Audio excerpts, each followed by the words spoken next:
And then the only thing left that we have to talk about when it comes to sets are the rest periods you take between them. All right, when it comes to how long to rest between sets, there are some different schools of thought.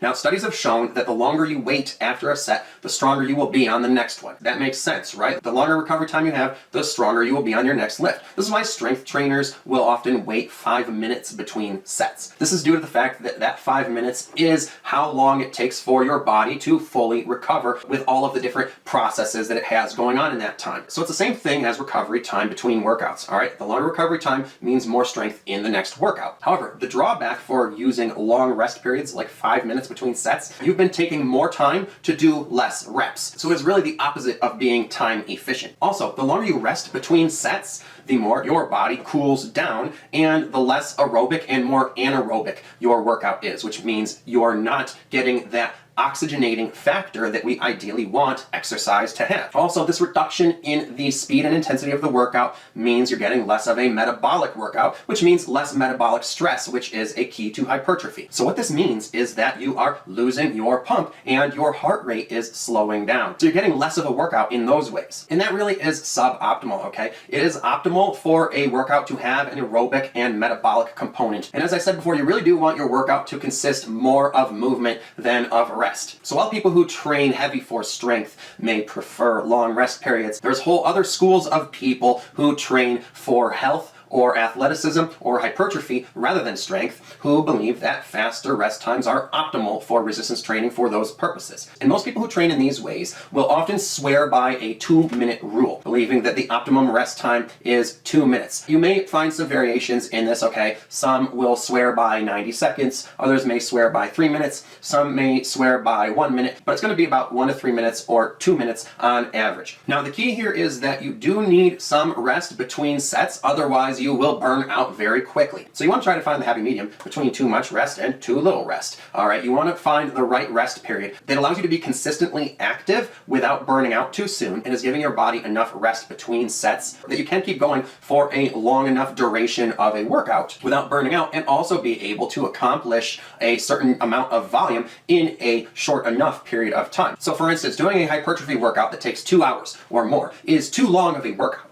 All right, and so if it takes you that long to do your workout, you need to either cut down your workout volume or cut down on your rest times between sets. And obviously the first choice you should make between those two is the second one. You should first cut down your rest time between sets before cutting down your volume. See if you can get all that volume done in a shorter period of time with shorter rest between sets without burning out. And if you are athletic enough that you do not get easily exhausted metabolically, what this means is the faster you can go with your workout and the less rest time you have between sets, the more you can do in a shorter period of time, right? So having an hour to an hour and a half long workout would mean accomplishing a great deal of volume if you can move very fast and not rest very much between it. But most people who are not professional athletes are going to find moving faster to be much more exhausting, and they're going to find that there's a fine line between too much rest and too little. All right, so that's why a lot of people swear by, exactly 2 minutes or exactly 90 seconds or something like that. And a lot of these people will actually time their rest periods, which is a very good idea and something that I highly recommend. And then you'll be able to find what your sweet spot is and then standardize your rest periods so that you can really manage your time and energy. Now, there are even some people who are training for certain purposes, such as cardio and aerobics and weight loss, that say that a very short rest time is most optimal. So having little to no break at all between sets, like 30 seconds tops, because of the fact that they want their workout to be a form of cardio. So you'll find that, for instance, women who are taking aerobics classes for weight loss, or old school male bodybuilders like Dorian Yates, who are really into high intensity interval training, will say that your sets should have a 15 to 30 second rest or less in them. And this is of course due to what they are training for, and it also depends on your loading scheme and other aspects of your training style. This type of training is usually done in a specific type of way with light loads and fast tempo and such, all right? But when people do this, they can get insanely shredded, all right? So if that is your goal, then short rest periods are for you. So the debate about rest periods is not really so much about which one is best in general, but which one is right for which trainee and what they are training for. So if you're training for strength or hypertrophy for strength, you're going to want 3 to 5 minute rest periods. If you're you're training for hypertrophy, you're going to want 1 to 3 minute rest periods. If you're training for things such as health, cardio, fat loss, and shredding, you're going to want less than a minute. But no matter what you're training for, a good general rule that I like to go by and teach my clients is not to rest for any longer than you have to between sets. So you don't need to decide on one of those times right now and start setting a timer for that between your sets, all right?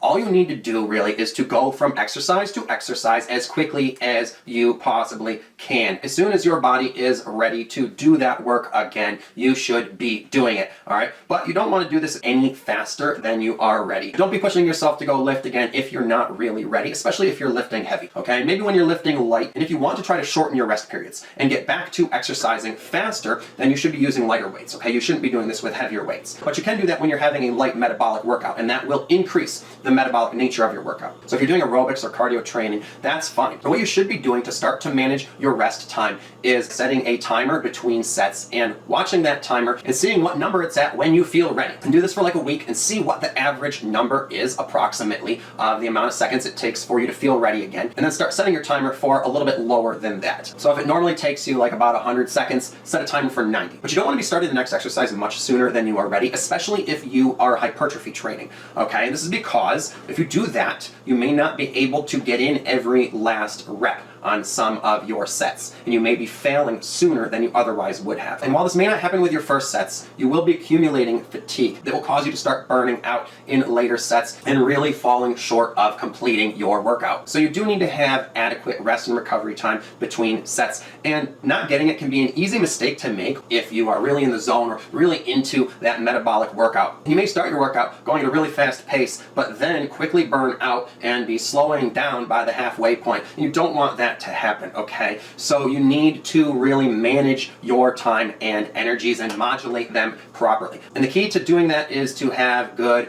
body awareness and be able to really feel how much energy you're actually spending and what the right tempo is for you, and again, whatever purpose you are training for. So again, if you're doing high intensity cardio or aerobics, you can really push yourself more for shorter rest periods. With hypertrophy or strength training, there is going to be a much finer line that is a much more important line not to cross, because you do need to have certain recovery between sets. Okay, so the key there is that the heavier you are lifting, the longer your rest time between sets should be. Now, what I've found to be the best method for optimizing your rest time between sets, which gives me the best benefits of both worlds of shorter and longer rest times, is to do alternating sets, as I spoke of before. So this way, every muscle is getting about 5 minutes of rest and recovery time between the sets that are being done for it, but every exercise only has about 15 to 30 seconds between it. So each muscle gets a full recovery period, but your body as a whole is having a fast-paced metabolic workout. And then again, this is more time efficient as well. So again, that's just another reason to do most of your sets as alternating sets. And now that we have spoken about the rest times between sets, I've now taught you everything you need to know about sets and all of the different ways of doing them. So you can start experimenting with those and look forward to the next class, which will be on the topic of training splits, or how you split up your different muscle groups into training sessions, and how to decide which muscle groups to pair up with which other ones.